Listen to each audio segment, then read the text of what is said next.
Mums šodien brauciens uz Rīgu. Mazā man ir pilsētā. Un mums jābrauc pie ārsta, bet reiz mēs aizbrauksim sapirkt dzīves pasūtījumiem. Tikko nolikām taciņu pakamārtā, gribēju jau vakar. Vakar bija karsts un tad vakarā jau bija negaiss.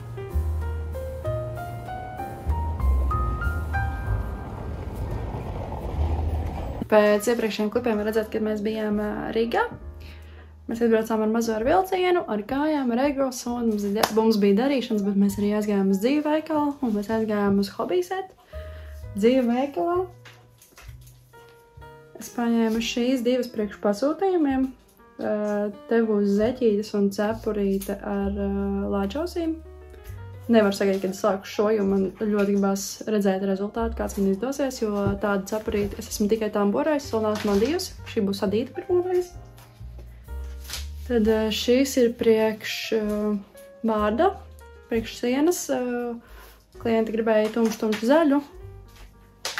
Fiziski neatradu tādu, kādu man vajag internetā, bet aiziet vietas veikalā, es pamanīju šo, un viņš ir tajā izmērā, lai es varētu izmantot savu dzirnaviņu. Tā kā šis arī būs. Šis bija oriģināli pasūtījumam, bet klienti izvēlējās pa labu citai krāsai. Tad no šī taps vienkārši pārīšu zeķu. Un tad ir šis, no kur es plānoju arī zeķes, bet varbūt nevis vienkrāsainas, bet ar rakstiņiem. Šo izmantojot kā pamatu, un tad kādi no gaišajiem, jo man ir tādi, teiksim tā, kaut kādi palikuši 10 grami vai 15 grami dzīves, kas īsti vairs nesanāk vesels zeķu pāris.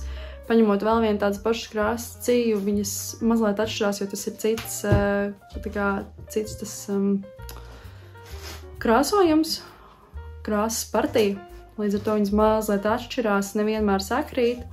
Līdz ar to es nekad nevaru garantēt, ka man vēl izdosies pāris zeķītes iztaisīt, bet sajaucot precīzi pretī ar kaut kādu kontrasta krāsu, kas šeit man būtu tumši pelēka. Vēl es domāju, paņem kaut kādu gaišu pelēko balto, bet redzēs, skatīsies, kā sanāks, izvēlēt zeķītes ar rakstiņiem mazajiem, kas arī varētu būt forši. Es gribēju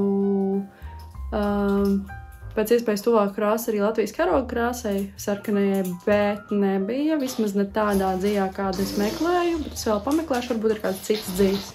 Es paņēmu, jo man vienkārši patikās, un tad braucot mājās sāku domāt, ka es varētu mēģināt uztaisīt mazuļu zābaciņus.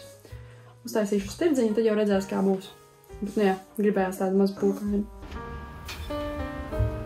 Hobijset es paņēmu kanēļas tandziņas. Viņas tik labi smaržo.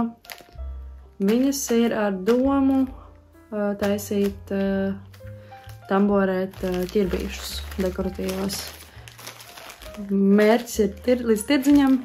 Redzēs, es ceru, ka sanāks. Tev arī redzēs, kā aizies un vispārējais, bet jā, es labprāt gribētu. Tad es nopirku tinti krāsu. Nopirku zīmogam tintas spilventiņu ar tinti.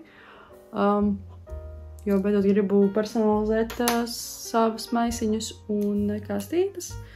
Un šo es nopirku ar domu. Es jau gadiem gribēju, esmu redzējusi sen apakaļ Pinterestā, kur uz Ziemassvētkiem uz logiem smuki uzzīmē ziepārsliņas, tur visādus kalnus, tur, skaistas lietas. Es domāju, gribās tā paši sev. Tagad man ir mazā, es gribu, lai mazā ir vienmēr smuki izgreznots kaut kā, tā foršāk, lai tā noskaņa Ziemassvētku un ziemas noskaņa ir. Bet tad es iedomājos, ka es varētu arī izmantot tirdziņam. Es varētu nopirkt pāris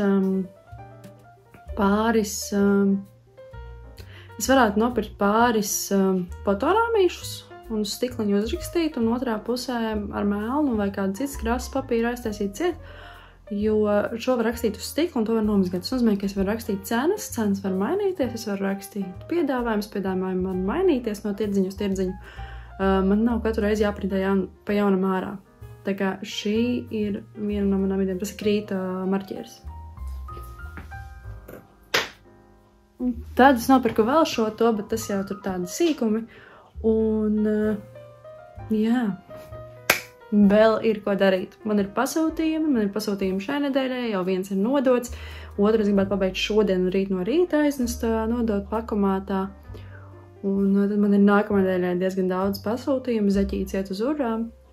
Es izliku, ka es pieņemu rudens pasūtījumus pirmos, jo savādāk vienu brīdī visiem vajag tagad, bet man ir jāvar vaļā un jāvar ciet. Es gan nepaziņoju, kad es varu ciet, es vienkārši... Jo šobrīd diezgan labi ir tā atšķirība starp kurā brīdī pasaka. Šobrīd es līdz nākamajai nedēļai vairs neko nevaru apsolīt, līdz nākamās nedēļas beigām. Es varu jau solīt uz septembra beigām nākamās lietas gatavs, jo man ir diezgan pilns saraksts, ko darīt. Plus vēl tirdziņš. Tā kā jā, būs interesanti.